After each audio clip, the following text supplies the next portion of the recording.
Hello everyone, কেমন আছেন সবাই? সবাইকে স্বাগত জানাচ্ছি মিতুস কিচেনে। বরাবরের মতোই নতুন একটা রেসিপি নিয়ে চলে আসলাম। আমার আজকের রেসিপি চিকেন মোমো। একটু ইউনিক পদ্ধতিতেই কিন্তু এই মোমোটা বানাচ্ছি, কোনো রকম স্টিম করার ঝামেলা ছাড়াই। কথা না বাড়িয়ে মেন ভিডিওতে চলে যাচ্ছি। আশা করছি রেসিপিটি সবার কাছে ভালো লাগবে। প্রথমে একটা বলে আমি নিয়ে নিচ্ছি 1 কাপ পরিমাণ ময়দা।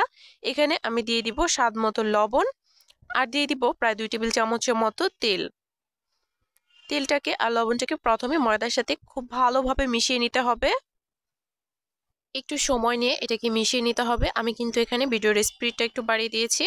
এই তো হাত দিয়ে মুট করলে কিন্তু একাই ভেঙে যাবে না, হালকা একটু চাপ দিলে তারপরে কিন্তু ভাঙবে। এখানে আমি উষ্ণ গরম জল দিয়ে একটা সফট ডো তৈরি করে নেব। এখানে কিন্তু একবারে ফুটন্ত গরম জলটাও দেওয়া যাবে না, আবার একবারে ঠান্ডা জলটাও দিব না। উষ্ণ গরম জল হাতে একদম সহ্য করা যায় সেই পর্যায়ে জল দিয়ে কিন্তু আমি এই ডোটাকে করে নিচ্ছি। আর এই ডোটা কিন্তু একদম সফট থাকবে। এই ডোটাকে কিন্তু রেস্টেও রাখতে হবে। রেস্টে রাখার আগে আমি উপরে সামান্য একটু তেল দিয়ে দিলাম যেন ওপরটা ড্রাই হয়ে না যায়। তোমরা চাইলে কিন্তু ওপরে একটা ভেজা এবং নিংড়ানো কাপড় দিয়েও কিন্তু রাখতে পারো, তাহলেও কিন্তু ওপরটা ড্রাই হয়ে যাবে না। আর এইদিকে কিন্তু আমি এখানে বললে চিকেন নিয়ে নিয়েছি, আর এটাকে কিন্তু আমি ছোট ছোট পিস করে কেটে নিব। আসলে আমি কিমা করাটা দেখাচ্ছি, ঘরে কিন্তু খুব সহজেই তোমরা ব্লেন্ডার ছাড়াই কিমা করে নিতে পারবে। এখানে কিন্তু প্রথমে চিকেনের পিসটাকে আমি একদম ছোট করে কাট করে নিব। বাটাবাটির ঝামেলা ছাড়া, ব্লেন্ডারের ঝামেলা ছাড়া এভাবে কিন্তু খুব সহজেই চিকেনটাকে কিমা করা যায়। এই তো খুব ছোট ছোট করে প্রথমে কাট করে নিয়েছি, আর তারপর চাকু দিয়ে ঠিক এইভাবে 2 মিনিটের মতো করলেই কিন্তু একদম কিমা হয়ে যাবে। 2 মিনিটের মতো কিন্তু আমি এভাবে কাট করে নিয়েছি, আর দেখতেই পাচ্ছ একদম কিমা হয়ে গিয়েছে। এই তো চিকেনটা কিন্তু এখন একদম রেডি। এখন আমি একটা বোলের মধ্যে এটাকে নিয়ে নিচ্ছি। পেঁয়াজটাকেও কিন্তু আমি সেম ভাবে একটু কুচি করে দিব, একদম বাটা পেঁয়াজ অথবা কুচি করা পেঁয়াজ কিন্তু না, এটা কিন্তু একদমই ঝুরি করছি আমি।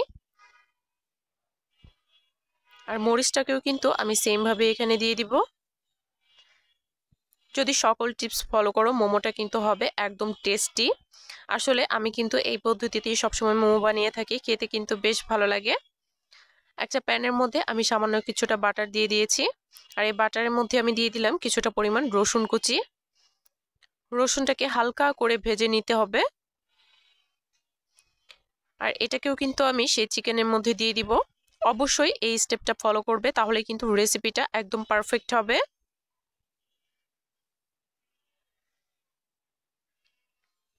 এখানে আমি দিয়ে দিলাম 1 চা চামচ গোলমরিচ গুঁড়ো, দিয়ে দিব স্বাদ মতো লবণ।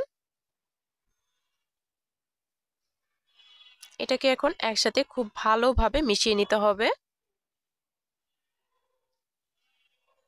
আমি এটাকে কিন্তু খুব ভালোভাবে মিশিয়ে নিয়েছি, আর ওইদিকে কিন্তু আমার ডোটাও একদম রেডি। চাইলে কিন্তু এখান থেকে বড় একটা রুটি বেলে তারপর মোমোর জন্য ছোট ছোট পিস পিস করে কাট করে নেওয়া যেতে পারে। তবে আমি এখান থেকে ছোট ছোট লেচি কেটে নিয়েছি অনেকগুলো লুচির মতো। এখান থেকে কিন্তু আমি ছোট ছোট গোল গোল করে রুটি বেলে নিব, এভাবেও কিন্তু খুব তাড়াতাড়ি হয়ে যায়। খুব সহজ একটা টিপস। বড় রুটি বেলে ছোট একটা বয়মের মুখ দিয়ে কাট করে নিলেও কিন্তু খুব তাড়াতাড়ি হয়ে যাবে। যাই হোক, আজকে আমি এই পদ্ধতিটাই ফলো করছি। এভাবেও কিন্তু খুব বেশিক্ষণ লাগে না। এই সেম ভাবে কিন্তু আমি সবগুলো রুটি বানিয়ে নিব, আর এই রুটিগুলো কিন্তু একদম পাতলাও হবে না, আবার একদম মোটাও হবে না। আর এই সেম ভাবেই কিন্তু আমি সবগুলো রুটি বানিয়ে নিয়েছি। এখন মোমোর ডিজাইনটা করার পালা। তোমরা চাইলে কিন্তু এখানে অন্য যে কোনো ডিজাইন করতে পারো, তবে আমার কাছে এই ডিজাইনটাই সব থেকে বেশি ভালো লাগে। মাঝখানে চিকেনের পুরটা দিয়ে ভিডিওতে দেখা প্রসেস অনুযায়ী এটাকে ভাঁজ করে নিতে হবে। আর সাইডের অংশটা কিন্তু আমি সামান্য একটু জল দিয়ে দিয়েছি, এটা কিন্তু আঠার কাজ করবে, কোনোভাবে কিন্তু আর খুলে যাবে না। খুব ভালোভাবে এটাকে সিল করে দিতে হবে। এই তো এই সেম ভাবে কিন্তু আমি সবগুলো বানিয়ে নিব। তবে আরো একটা ডিজাইন আমি তোমাদেরকে দেখিয়ে দিচ্ছি। এই ডিজাইনটাও কিন্তু অনেক বেশি সহজ।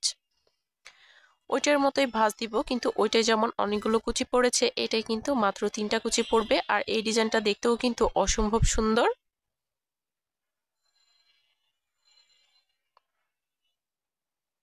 দেখতেই পাচ্ছ।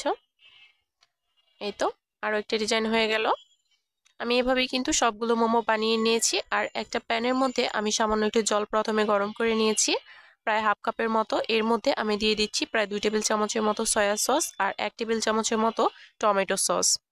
আর দিয়ে দিলাম এখানে 1 চা চামচ গোলমরিচ গুঁড়ো, আর স্বাদ মতো লবণ। সবগুলোকে একসাথে খুব ভালোভাবে মিশিয়ে নিতে হবে।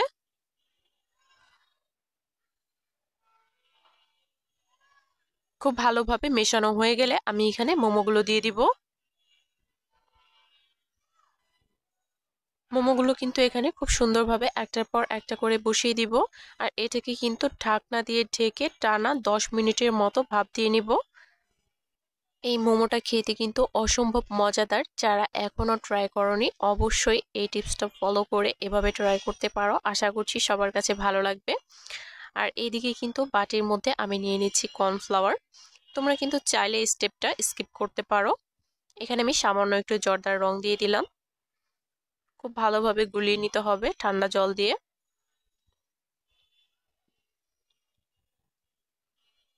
আর মোমোটা হয়ে যাওয়ার আগে মানে 2 মিনিট আগে কিন্তু আমি এই কর্নফ্লাওয়ারটা দিয়ে দিব। 2 মিনিট অথবা 1 মিনিট আগেই কিন্তু এই কর্নফ্লাওয়ারটা দিয়ে দিতে হবে। আর কর্নফ্লাওয়ারটা দেওয়ার পরেই কিন্তু একদম ঘন হয়ে আসবে। চুলার আঁচটা কিন্তু এই পর্যায়ে একদম লোতে রাখতে হবে। আমি হালকা একটু নেড়েচেড়েও দিচ্ছি। মোমোগুলো কিন্তু খুব ভালোভাবে সিদ্ধ হয়ে গেছে। আমি এখন এটাকে চুলা থেকে নামিয়ে পরিবেশন করছি। দেখেই বুঝতে পারছো কতটা সুন্দর হয়েছে। প্রত্যেকটা মোমোই কিন্তু একদম পারফেক্ট হয়েছে। আর এই মোমোগুলো খেতে কিন্তু অসম্ভব মজাদার। যারা এখনো ট্রাই করনি অবশ্যই ট্রাই করবে। আর এই যে সসটা না, এটা দারুণ লাগে খেতে। আশা করছি আজকের এই ভিডিওটি সবার কাছে ভালো লেগেছে। ভিডিওটি ভালো লাগলে চ্যানেলটি সাবস্ক্রাইব করে পাশেই থেকো। আর যারা অলরেডি করেছে তাদেরকে অসংখ্য ধন্যবাদ। আমি একটু কেটে তোমাদের সাথে শেয়ার করছি। কারো কোনো প্রশ্ন থাকলে অবশ্যই কমেন্ট করতে পারো। সবাই ভালো থেকো, আবার দেখা হবে নতুন ভিডিওতে।